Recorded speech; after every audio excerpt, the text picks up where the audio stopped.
అల్లు అరవింద్ గారు లేకపోతే వారి కుటుంబం నిజంగా ఒక కొడుకు ప్రయోజకుడు అయినప్పుడు తండ్రికి అత్యంత గొప్ప సంతోషాన్ని ఇస్తుంది. తాను సొంతంగా ప్రయోజకుడు అయినప్పుడు కలిగే సంతోషానికంటే పుత్రవాత్సల్యం కానీ పుత్రుడు ప్రయోజకుడు అయినప్పుడు ఎక్కువ సంతోషాన్ని ఇస్తుంది. ఖచ్చితంగా స్వర్గంలో ఉన్న అల్లు రామలింగయ్య గారు ఈరోజు అల్లు అరవింద్ గారిని చూసి తప్పకుండా వారి మనసు ఉప్పొంగుతుంది అని నేను భావిస్తున్నాను. సినిమాలో నటుడుగా నేను వారిని చంటబ్బాయి సినిమాలో అరవింద్ గారు నటించిన నాకు గుర్తుంది. సో వారు నటుడుగా కాకుండా పరిశ్రమలో ఒక ఇన్స్టిట్యూషనలైజేషన్, ఒక వ్యక్తిగా కాకుండా ఒక సంస్థగా గీతా ఆర్ట్స్ కానీ కుటుంబంలో ఇప్పుడు అల్లు అరవింద్ గారు ఏదైతే బన్నీని అల్లు అర్జున్ని లేకపోతే శిరీష్ని చూసి సంతోషపడుతున్నాడో అంటే ఆయన సక్సెస్ కంటే కూడా ఆయన పిల్లల సక్సెస్ని ఆయన ఎంజాయ్ చేస్తున్నాడు.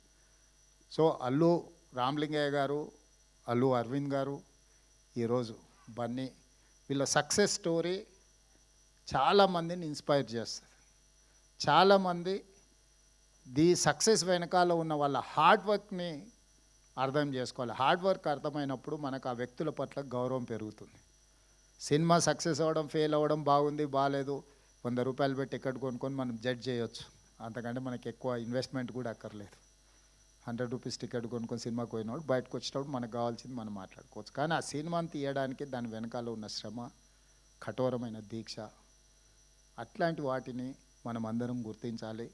తప్పకుండా ఈరోజు అల్లు రామలింగయ్య గారి కుటుంబాన్ని, అల్లు అరవింద్ గారి కుటుంబాన్ని, మిత్రులు అల్లు అర్జున్, మీరందరూ ఒక ప్యాషన్ తోటి కంప్లీట్ ఇన్వాల్వ్మెంట్ కనిపిస్తుంది ఇందులో.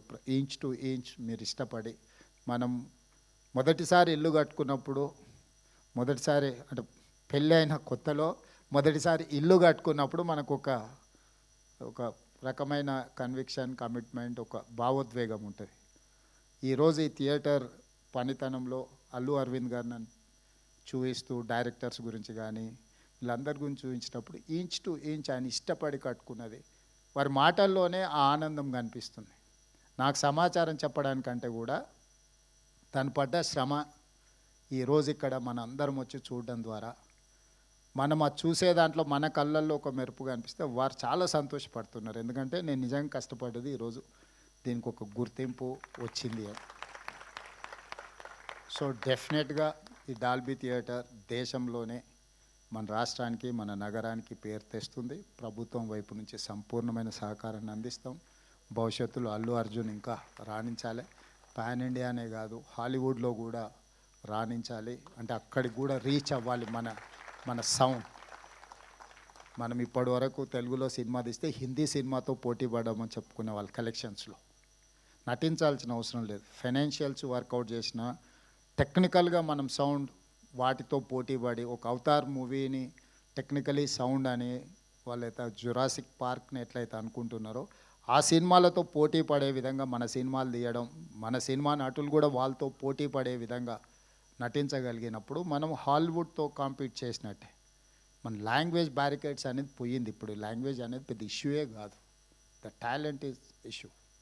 ఆ టాలెంట్ ఆ స్థాయిలో మన వాళ్ళు రాణించాలని మరొక్కసారి అల్లు అరవింద్ గారిని మనస్ఫూర్తిగా అభినందిస్తూ మీ అందరి దగ్గర సెలవు తీసుకుంటాను.